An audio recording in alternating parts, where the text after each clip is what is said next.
டிட்வா புயல் காரணமாக ராமேஸ்வரத்தில் 2 நாட்கள் கனமழை கொட்டி தீர்த்தது. இந்த நிலையில் பல்வேறு பகுதிகள் வெள்ள நீரில் மூழ்கும் நிலை ஏற்பட்டிருக்கக்கூடிய வேளையில் மக்கள் தங்கள் வீடுகளுக்கு படகில் செல்லும் நிலை ஏற்பட்டிருக்கிறது. அது தொடர்பான அந்த காட்சிகளையும் நாம் அண்மை செய்தியாக பார்க்கிறோம்.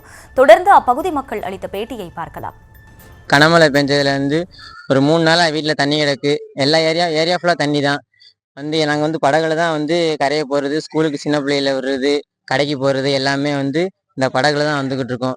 இந்த தண்ணியை வெளியேற்றி கொடுத்தீங்கன்னா கொஞ்சம் நல்லா இருக்கும்.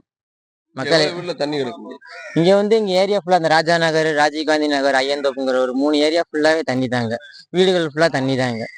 என்ன பாதிப்பு சந்திக்கிறீங்க? கொஞ்சம் வாழ்வாதாரம் எங்களுக்கு பாதிக்க தான் செய்யுது. எங்க கடைகளுக்கு போறது, பெண்கள்லாம் இறங்கி நடந்து போக முடியல.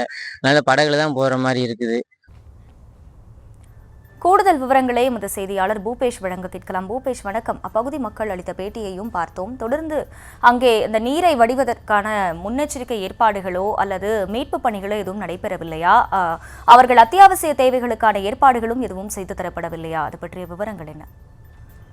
வணக்கம். ராமேஸ்வரம் பகுதியில அந்த டிட்வா புயல் எதிரொலியாக கடந்த 2 நாட்களாகவே பலத்த மழை வெளுத்து வாங்கியது. இந்த நிலையில வெறுமனே பெய்த அந்த 2 நாட்கள் மழைக்கே ராமேஸ்வரம் தீவு பகுதி முழுவதும் ஸ்தம்பிக்கக்கூடிய சூழலுக்கு தள்ளப்பட்டுள்ளது. குறிப்பாக அந்த நகர் பகுதிக்கு தேங்கி இருக்கக்கூடிய மழைநீரை அப்புறப்படுத்துவதில் அதிகாரிகள் அலட்சியம் காட்டுவதாகவும், அது மட்டுமல்லாது அந்த வடிகால்களை முறையாக தூர்வராது உள்ளிட்ட குறைபாடுகள் காரணமாகவே தங்களது வீடுகளுக்குள் மழைநீர் புகுந்திருப்பதாக அந்த பகுதி மக்கள் வேதனை தெரிவித்தனர். குறிப்பாக தங்கச்சி மடத்தை அடுத்த ராஜா நகர், ராஜீவ்காந்தி நகர், ஐயன்தோப்பு உள்ளிட்ட பகுதிகளில் 200க்கும் மேற்பட்ட மீனவ குடும்பத்தினர் வசித்து வர்றாங்க. அந்த அடிப்படையில அவங்களுக்கு அந்த 2 நாட்களாக பெய்த மழையின் காரணமாக இடுப்பளவு மழைநீர் அந்த பகுதி முழுவதும் தேங்கி வீடுகளுக்குள்ளேயே அவர்கள் முடுங்கும் சூழல் உருவாகியுள்ளது.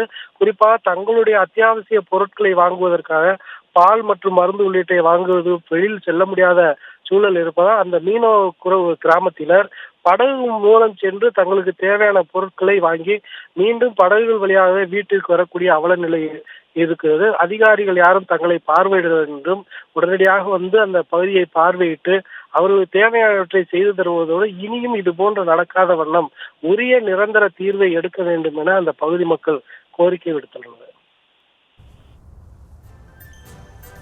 விவரங்களுக்கு நன்றி பூபேஷ்.